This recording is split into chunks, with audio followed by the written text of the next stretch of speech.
Texte numéro 7. Un extrait de l'Albatros de Charles Baudelaire, Les fleurs du mal. Le sujet est le suivant, il s'agit de transformer le verbe neuf en phrase interrogative, autrement dit, de transformer une phrase exclamative en phrase interrogative. J'avoue que le procédé n'est pas simple.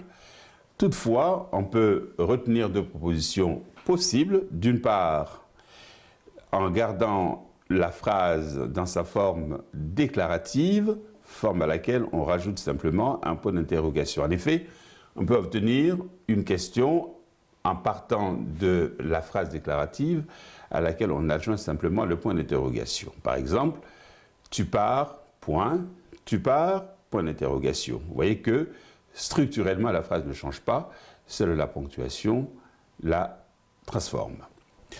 Une deuxième transformation possible, c'est que ce voyageur ailé est-il gauche? Rien n'interdit en effet qu'on y ajoute un élément formel avec l'inversion de sujet-verbe pour marquer d'une manière beaucoup plus précise l'interrogation et d'autre part le point d'interrogation bien sûr comme marqueur formel. Sur le plan de l'interprétation, la phrase exclamative initiale formule un constat, l'état dans lequel se trouve ou se retrouve le pauvre Albatros, malmené par ses compagnons de voyage. La transformation en phrase négative suggère un étonnement, une surprise ou même une forme d'ironie. On pourrait ainsi dire de son meilleur ennemi, par ironie bien entendu, « Jean n'est pas un flagorneur », point d'interrogation, étonnement et ironie bien sensible. Texte 8. Le sujet est le suivant. Repérez la subordonnée circonstancielle et analysez-la. Il s'agit d'un extrait de Spleen, des fleurs du mal, bien entendu. Voici donc l'extrait à analyser.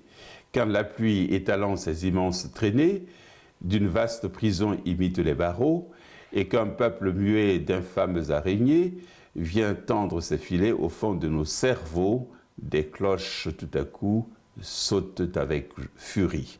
On peut d'abord constater qu'il s'agit d'une phrase complexe, composée d'une part d'une subordonnée conjonctive introduite par la conjonction de subordination « quand », avec évidemment, comme on peut l'imaginer, une fonction de complément circonstanciel de temps, et on verra que la concomitance factuelle conduit à une autre interprétation de la phrase.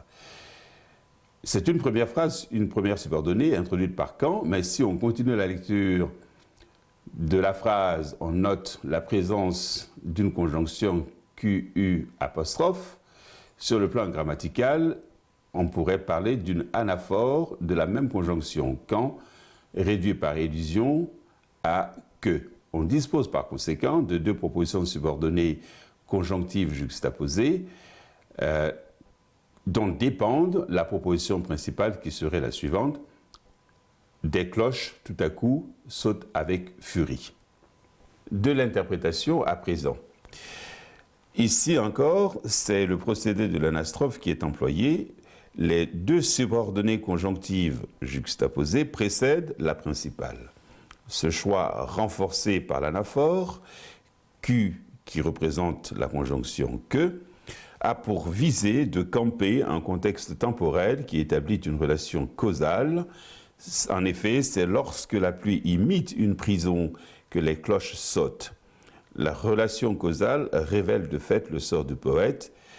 La nuit, ou plutôt la pluie qui imite la prison, c'est-à-dire la boue, annonce le tocsin qui sonne, la mort du poète est rendue irréversible. Texte numéro 9, sujet 9, qui est le suivant. Transformer ces propositions de la forme affirmative à la forme négative. Il s'agit d'un extrait du poème Le vin des chiffonniers, Les fleurs du mal, Charles Baudelaire. Il prête des serments, dicte des lois, sublime, terrasse les méchants et relève les victimes.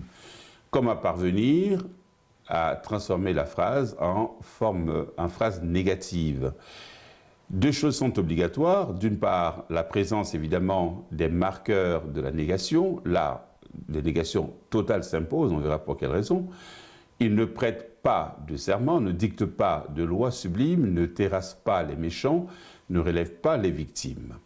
Comme vous le notez, j'ai mis en vert la préposition de qui en réalité est tout simplement un déterminant, de serment, de loi, pour une raison simple.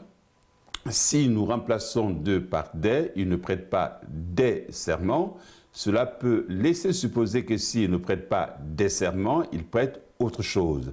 S'il ne dicte pas des lois, cela signifie qu'il dicte autre chose, par exemple des préceptes. D'où la nécessité de conserver, bien sûr, le déterminant de.